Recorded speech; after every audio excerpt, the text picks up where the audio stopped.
Continuing our attempt to look at the entire armed forces of each Baltic nation, let's jump from Estonia to Latvia for today's video. In Latvia, its armed forces are known in the local language as the Nacionāli Bruņotie Spēki, or NBS. This translates to National Armed Forces in English, and so we'll use the acronym NAF throughout this video. Latvia's NAF has gone through an incredible amount of change over the past decade, and so let's see where things stand in 2025. The NAF has several branches. These include its joint headquarters, a training command, support command, military police, and more. The main branches we will look at for this video are Latvia's professional full-time land forces, Navy, and Air Force. We'll briefly mention Latvia's National Guard, or Zemesardze, but we already have a separate video for the country's Special Ops Unit, and we'll have a video on the National Guard in the future. And so, according to the latest NAF annual report, the total number of NAF personnel in 2024 was 7,990, including 7,103 professional service soldiers, 886 civilian employees, and 1 civil servant. The military's official webpage states 7,870 professional service soldiers, so we're not sure which numbers are more accurate, but at least they're pretty close to each other. These numbers exclude those in the National Guard, which LSM reported in March 2025 to be 10,000. Very quickly, though, the National Guard is structured as 4 brigades scattered around the country. National Guard service members serve part-time and train around their regular full-time civilian jobs. Their service is voluntary, but the time they spend training is paid. The Latvian military's official site adds that there are some 38,000 reserve soldiers, which includes those who have at some point in their lives served in the compulsory military service. On the topic of compulsory military service, 830 citizens are expected to be drafted in 2025 to complete this mandatory duty.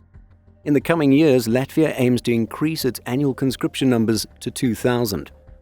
We should also say that on June 17th it was announced that the number of soldiers in the National Armed Forces is planned to increase by 500 as of July 1st.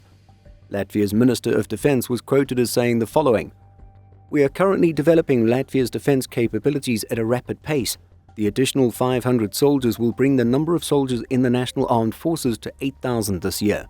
This will help us to quickly strengthen our professional service units and integrate even more closely into NATO's defense structure." Now, we've already created a separate, more detailed video for the NAF's one full-time active duty professional brigade, the Land Forces Mechanized Infantry Brigade. As we explained, it consists of 3 infantry battalions, a combat support battalion, and a service battalion. There's also the artillery division, which is more of a battalion size with about 3 batteries. While that's the extent of Latvia's full-time land forces, we of course need to add that NATO allies are stationed in the country and comprise a multinational brigade.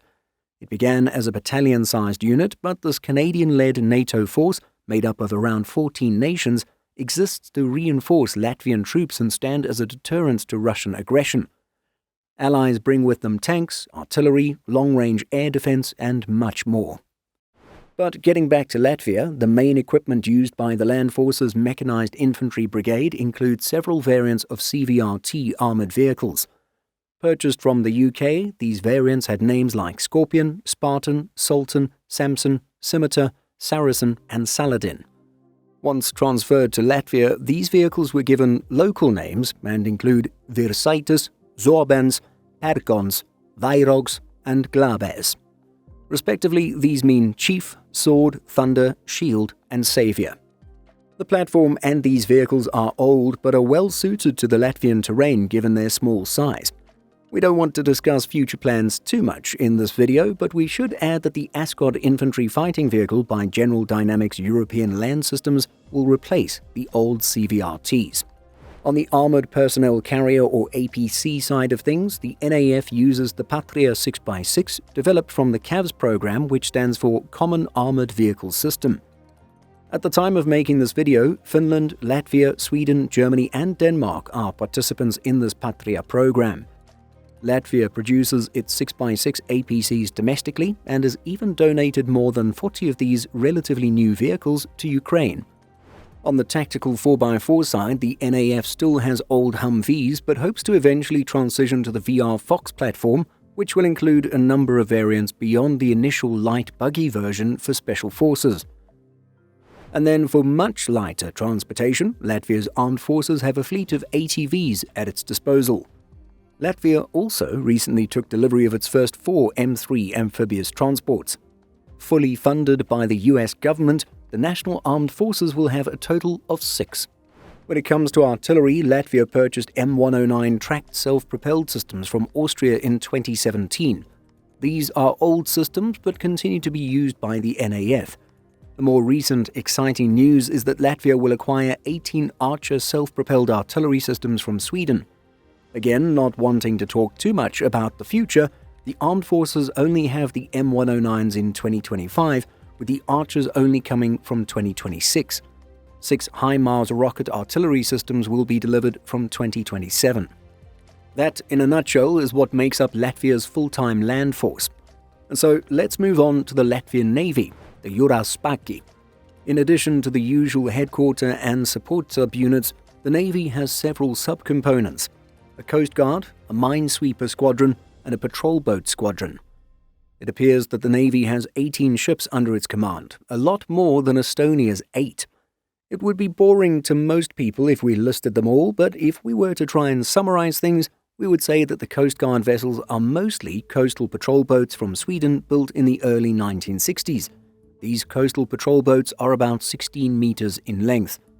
There is one Finnish coastal patrol boat, nearly 23 meters long, that was built in the mid-1990s. Latvia's patrol squadron comprises 2 German and 3 Latvian vessels. It would appear that all of these boats entered the Navy brand new between 2011 and 2014. The boats have a length of about 26 meters. And then there are 5 minehunter ships, all built in the Netherlands in 1984. These roughly 52-meter-long vessels entered service with the Latvian Navy between 2007 and 2011. Finally, there is a nearly 65-meter-long Norwegian mine layer that was built in 1978 and entered service in 2003, and a Dutch hydrographic survey vessel. Used as a headquarters and supply ship, this nearly 59-meter vessel was built in 1973 and joined Latvia's Navy in 2004. In 2023, Latvia signed an agreement with the United States to purchase naval strike missile coastal defense systems, which will be delivered in 2027. The total cost of the procurement was reported to be $105 million, but the US was said to have provided major financial support covering 70% of the total costs. Latvia is covering the remaining 30%. Now we've reached Latvia's Air Force, or Gaisa spēki. In addition to a headquarters, training center, and other subunits, the Air Force has an Air Defense Division, an Airspace Surveillance Squadron, and an Aviation Squadron. While air defense and airspace surveillance are fairly self-explanatory, the Aviation Squadron performs search and rescue operations at sea, participates in ecological monitoring and flood prevention measures, as well as transports victims and fights fires. The unit also provides support to civilian law enforcement and the State Border Guard. The main equipment used by the Latvian Air Force includes the Sentinel F-1 mobile tactical air defense and weapons control radar, which is used in conjunction with the RBS-70 short-range air defense missile system. There's also the PS-70 primary surveillance radar, which also works with Latvia's RBS-70s. When it comes to actual aircraft in Latvia's armed forces, there are 4 UH-60M Black Hawk helicopters.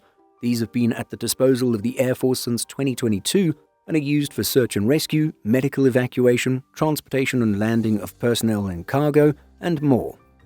Also in 2022, the Latvian Air Force took delivery of 2 domestically produced aircraft, both Peregrine Tarragons. While we didn't see them listed on the official web pages for the Air Force, other sources note that these aircraft are used for pilot and crew training, as well as for maintaining qualifications and ensuring operational tasks. The 2-seater aircraft can reach speeds of up to 370 kilometers per hour. Also not appearing on the Air Force web pages but listed on Wikipedia are 3 Antonov AN-2 transport aircraft. The website Defense Express reported in December 2024 that Latvia remains one of the last NATO member states to operate the biplane aircraft. Defense Express says that the Lithuanian military received its third modernized AN-2 in 2021. Yes, they actually wrote Lithuanian, but we're sure they mean Latvian. The upgrade of the Latvian Air Force aircraft was said to have included a major overhaul of the engine, integration of an improved control panel, a new navigation system, new seats, etc. It was added that a Latvian officer spoke quite favorably about this aircraft, noting its effectiveness in the training of paratroopers and in missions carried out by Special Operations Forces or the Border Guard, who found the biplane surveillance systems useful for detecting illegal border crossings. And so that's everything we could find about Latvia's National Armed Forces in 2025. We were surprised to see that Latvia has nearly twice as many professional service members as Estonia.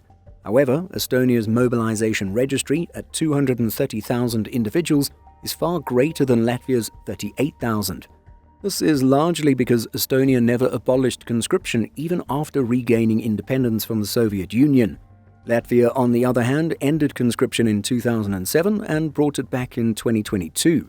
Lithuania ended conscription in 2008 but brought it back in 2015. The size of Latvia's naval force is also quite impressive when compared to that of Estonia's, and it's even slightly larger than Lithuania's at the moment. But what do you think of the size of Latvia's armed forces and its equipment? Let us know by leaving a comment.